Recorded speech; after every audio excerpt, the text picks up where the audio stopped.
कोकणातील प्रत्येक अपडेट जाणून घेण्यासाठी आजच माझे कोकणच्या सोशल मीडिया प्लॅटफॉर्मला लाईक, फॉलो आणि सबस्क्राईब करा. नमस्कार, मी शिवानी सचिन मेहता. तुम्ही पाहत आहात माझे कोकण. बातमीपत्राला सुरुवात करण्यापूर्वी पाहूयात हेडलाईन्स.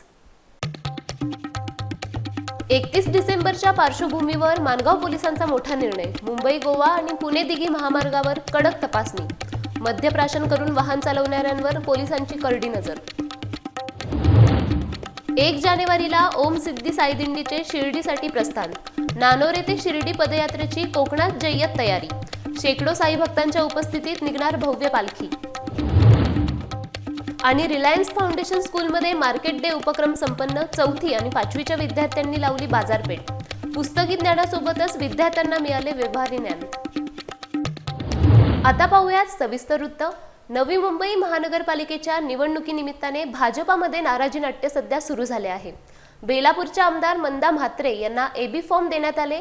मात्र त्या 13 फॉर्मवर जिल्हाध्यक्ष राजेश पाटील यांची सही नसल्यामुळे मंदा म्हात्रे यांनी नाराजी व्यक्त केली आहे.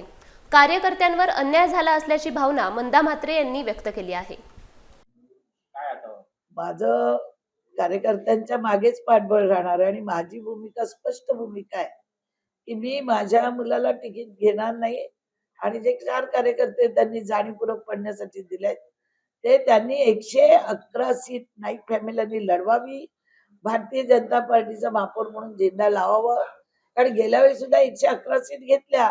आल्या किती त्यातल्या निवडून, पडल्या किती, त्याचा जायजा पक्ष घेईल. कारण जर तुम्ही सांगता 111 मध्ये माझी ताकद आहे, मग तुम्ही दोघं पडले का माझ्या समोर? हा पण प्रश्न आहे ना कार्यकर्त्यांना. याचा अर्थ कार्यकर्त्यांनी काम केलं होतं माझ्यासाठी म्हणून मी निवडून आली. ठीक आहे, असो, भारतीय जनता पार्टी त्याची दखल घेईल अगर ना घेईल, पण त्यांनी त्यांच्या नेतृत्वात 111 सीट निवडून आणावी आणि समाजाला दाखवून द्यावं की माझं नव्या मुंबईमध्ये किती मोठं वर्चस्व आहे ते त्यांनी सिद्ध करावं पार्टीचे लोक निवडून आणून.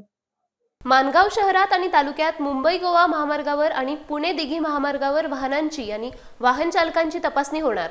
31 डिसेंबर रोजी नवीन वर्षाचे स्वागत करण्यास समुद्र किनारा आणि कोकणात येणाऱ्या पर्यटक आणि स्थानिक नागरिकांना कायदा आणि सुव्यवस्था अबाधित राखण्यासाठी माणगाव पोलीस निरीक्षक निवृत्ती बोराडे यांनी माझे कोकण न्यूजच्या माध्यमातून आवाहन केले आहे. नमस्कार, मी निवृत्ती बोराडे, पोलीस निरीक्षक माणगाव. सर्व माणगावकरांना आणि नागरिकांना नवीन वर्षाच्या अनुषंगाने आवाहन करतो की येणारं नवीन वर्ष जे आहे 31ला आपण हा अतिशय शांततेमध्ये साजरा करावा. सर्व नागरिकांनी बाहेर पडताना कुठेही दारू पिऊन किंवा कुठल्याही अंमली पदार्थाचं सेवन करून वाहन आपण चालवू नये, जेणेकरून अपघात होणार नाही आहे. आणि सर्व जे काय आपल्याकडे हॉटेल्स आहेत, रिसॉर्ट्स आहेत किंवा फार्म हाऊसेस आहेत, त्या सर्व मालक आणि चालकांनासुद्धा आव्हान आहे की आपल्याकडं जी लोक आपण येणार आहेत बाहेरून त्यांना कुठेही आपण असे अंमली पदार्थ सेवन करण्यास बाळगण्यास आपण त्या ठिकाणी जागा उपलब्ध करू नये. त्यांच्यावर सुद्धा आढळल्यास आम्ही सरप्राईजली चेक करणार आहोत. आढळल्यावर त्यांच्यावर सुद्धा कारवाई करणार आहोत. सर्व नागरिकांना दुसरं आवाहन परत अजून आहे की आम्ही सर्व महत्त्वाच्या चौकामध्ये नाकाबंदी लावून सर्व वाहनांना आम्ही चेक करणार आहोत. कुठेही दारू पिऊन किंवा कुठल्याही अंमली पदार्थाचं सेवन करून आढळल्यास त्यांच्यावरती निश्चितच कडक कारवाई केली जाणार आहे. सर्व नागरिकांना आणि पालकांना आवाहन आहे की आपली जी मुलं आहेत 18 वर्षापेक्षा कमी वयाची असतील अशा मुलांनी त्यांना आपण गाडी चालवायला देऊ नये. ज्याचं वय कमी आहे अशा मुलांना जर असे चालवताना जर अशी मुलं सापडलीत, एखादा अपघात त्यांच्याकडनं झाला तर कायदेशीरदृष्ट्या मुलांवरती आणि पालकांवर सुद्धा कारवाई यामध्ये होते. सर्वांनी आपलं गाडी चालवताना हेल्मेटचा वापर करावा, सीटबेल्टचा वापर करावा आणि सुरक्षित प्रवास करावा आणि कुठेही नशा करून वाहन चालवू नये आणि येणारच नवीन वर्ष हे आनंदाने साजरं करावं असं मी या ठिकाणी आवाहन करतो आणि नवीन वर्षाच्या सर्व माणगावकरांना, सर्व जनतेला शुभेच्छा देतो. थँक्यू. गेली अनेक वर्षांची परंपरा असणारी ओम सिद्धी साई दिंडी कोकण शेकडो साई भक्तांच्या उपस्थितीत साई मंदिर नानोरे ते श्री क्षेत्र साईकडे 1 जानेवारी रोजी प्रस्थान करणार आहे.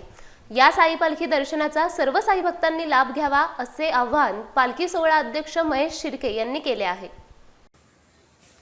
ओम साईराम सर्वांना.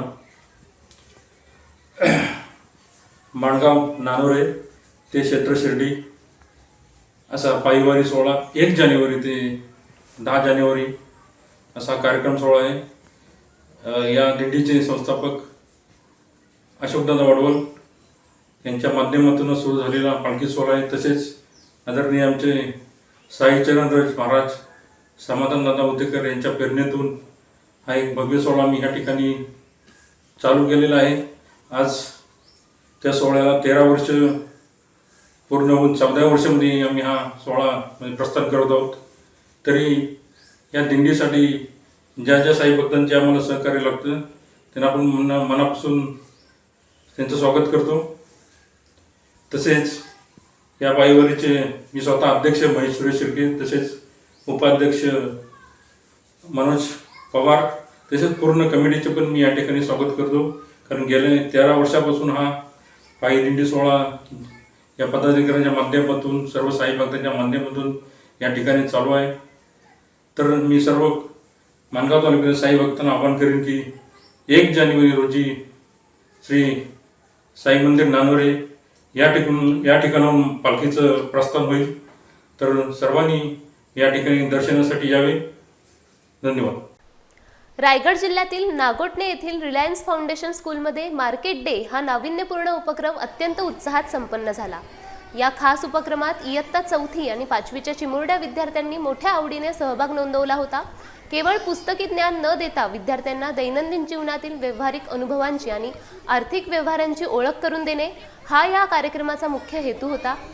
या अनोख्या बाजारपेठेत विद्यार्थ्यांनी स्वच्छ व सकस अन्नाचे महत्त्व तर समजून घेतलेच, पण त्यासोबतच ग्राहकांशी सौजन्याने कसे वागावे आणि पैशांचे अचूक नियोजन कसे करावे याचे मोलाचे धडेही गिरवले.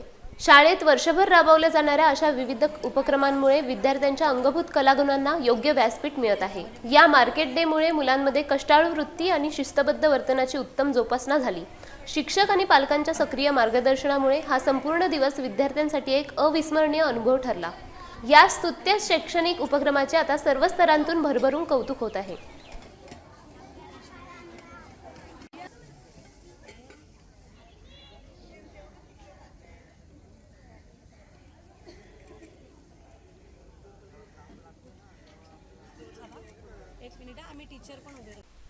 यासह बातमीपत्रामध्ये वेळ झाली इथेच थांबण्याची. पुन्हा भेटू नवीन बातमीपत्रात. तुम्ही पाहत रहा माझे कोकण.